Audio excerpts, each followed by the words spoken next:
ಜೀವನದ ಬಹುಶಃ 80% ರಾಜಕಾರಣದಲ್ಲಿ ಸಾಮಾಜಿಕ ಕಾಳಜಿ ಬದ್ಧತೆ ಇಟ್ಕೊಂಡು ಕೆಲಸ ಮಾಡಿದಂಥವ್ರು.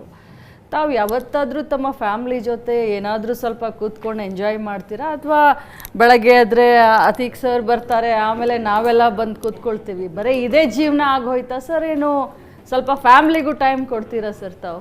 ಫ್ಯಾಮ್ಲಿಗೆ ಟೈಮ್ ಕೊಟ್ಟಿರೋದು ಭಾಳ ಕಡಿಮೆ ಸರ್. ಹಾಗೆ ಯಾಕೆ ಸರ್? ಯಾಕೆ ಅಂತಂದರೆ ನಾವು ಸಾರ್ವಜನಿಕ ಕ್ಷೇತ್ರದಲ್ಲಿರುವಾಗ ಫ್ಯಾಮಿಲಿ, ಇಡೀ ಸಮಾಜ ನಮ್ಮ ಫ್ಯಾಮಿಲಿ ಸರ್. ಒಪ್ಕೊಂಡು ಯಾವಾಗ ನಿಮ್ಮದು ಒಂದು ಬುಕ್ ಬರಿಬೇಕಾಗುತ್ತೆ ಸರ್. ಹಾಗಾದ್ರೆ ಮಾಡಿಕೊಡಬಾರ್ದು ಅಂತಲ್ಲ, ಹಾಗಂತೇಳಿ ಕೊಡಲೇಬಾರ್ದು ಅಂತ ನಾನು ಹೇಳಕ್ಕೆ ಹೋಗಲ್ಲ, ಬಟ್ ಸಮಯ ಸಿಕ್ಕೋದಿಲ್ಲ ಕೊಡಲಿಕ್ಕೆ. ಸೊ ಹಂಗಾಗಿ ತೊಂದರೆ ಆಗ್ತದೆ.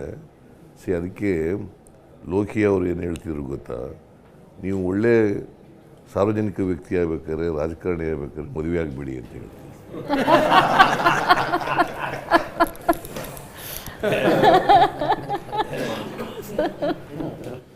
ನಿಮ್ಮನ್ನು ನೀವು ಅರ್ಪಣೆ ಮಾಡ್ಕೋಬೇಕು ಅನ್ನೋದಾದರೆ ಸಮಾಜಕ್ಕೆ ಮದುವೆ ಆಗಬಾರ್ದು ಸರ್. ಒಮ್ಮೆ ಆದರೂ ಸರ್ ತಮ್ಮ ಧರ್ಮಪತ್ನಿಯವ್ರನ್ನ ಒಮ್ಮೆ ಆದರೂ ನಮಗೆ ಪರಿಚಯ ಮಾಡಿಸ್ಕೊಡಿ ಸರ್. ಒಮ್ಮೆ ಆದರೂ ಅವ್ರನ್ನ ನೋಡಬೇಕು ಅಂತ ಅಭಿಲಾಷೆ ಇದೆ.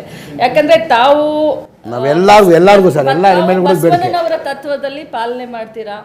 ತಾವು ಸಾಮಾಜಿಕ ಸೇವೆನೇ ಕಾಯಕವೇ ಕೈಲಾಸ ಅಂತ. ತಮ್ಮ ಧರ್ಮಪತ್ನಿಯವ್ರ ಬಗ್ಗೆ ನಾನು ಕೇಳಿದ್ದೀನಿ, ಅವ್ರು ತುಂಬ ದೈವಿ ಭಕ್ತರು ಅಂತ. ನಾವು ಅವ್ರನ್ನ ನೋಡಲೇ ಇಲ್ಲ ಸರ್. ಒಮ್ಮೆ ಆದರೂ ಅವಕಾಶ ಮಾಡಿಕೊಡಿ ಸರ್. ಮಾಡಿಕೊಡ್ತೀರಾ ಸರ್? ನಿಮ್ಮ ಹೋಮ್ ಮಿನಿಸ್ಟರ್ನ ಯಾಕೆ ನೀವು ಬಂಧನದಲ್ಲಿ ಇಟ್ಟಿದ್ದೀರಾ? ಗೃಹ ಬಂಧನದಲ್ಲಿ. Home minister should be powerful. Is always powerful. ನಮ್ಮ ಹೋಮ್ ಮಿನಿಸ್ಟರ್ಸ್ ಎಲ್ಲ ನಮಗೆ ಸ್ವಾತಂತ್ರ್ಯ ಕೊಟ್ಟಿದ್ದೀವಿ ಅವ್ರಿಗೆ. ಈಗ ಅವ್ರು ಇಲ್ಲಿ ಹೋಗೋಕ್ಕೆ ಬರೋಕ್ಕೆ ಒಮ್ಮೆ ಭೇಟಿ ಮಾಡಿಸಿ ಇದಕ್ಕೆ ಅಂಥದ್ದು ಸ್ವೇರಿಂಗ್ ಇನ್ ಸೆರೆಮನಿಗೆ ಬಾ ಅಂತ ಬರಲೇ ಇಲ್ಲ. ಏನು ಮಾಡೋಕ್ಕೆ ಅವಕ್ಕೆ ಫೋರ್ಸ್ ಇಲ್ಲ ಇಲ್ಲ, ನಾ ಬಾ ಅಂತ ಕರೆದ್ರು ಬರಲಿಲ್ಲ. ನೀವು ಯಾವತ್ತೂ ಕರ್ಕೊಂಡೋಗಿ ಅಭ್ಯಾಸ ಮಾಡಿಲ್ಲ ಅಲ್ಲ, ಅಫ್ಕೋರ್ಸ್ ಮೊದಲಿನಿಂದ ಅಭ್ಯಾಸ ಇಲ್ಲ. ಯಾಕೆಂತಂದರೆ ನಾನು ಮದುವೆ 77ರಲ್ಲಿ ಆದೆ. ಮದುವೆ ಆದ ತಕ್ಷಣ ತಾಲೂಕು ಬೋರ್ಡ್ ಮೆಂಬರ್ ಆಗಿಬಿಟ್ಟೆ.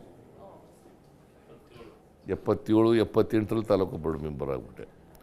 ಸೊ ಹಂಗಾಗಿ ರಾಜಕೀಯಕ್ಕೆ ಹೆಚ್ಚು ಸಮಯ ಕೊಡ್ತಕ್ಕಂಥದ್ದು ಮೊದಲಿಂದ ಬೆಳಕು ಬಂದ್ಬಿಡ್ತು.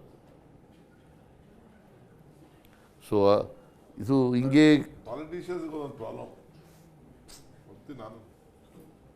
ಮನೆಗೆ ಕೊಡೋಕ್ಕೆ ಟೈಮ್ ಕೊಡೋಕ್ಕಾಗಲ್ಲ, ಕಷ್ಟ ಇದೆ.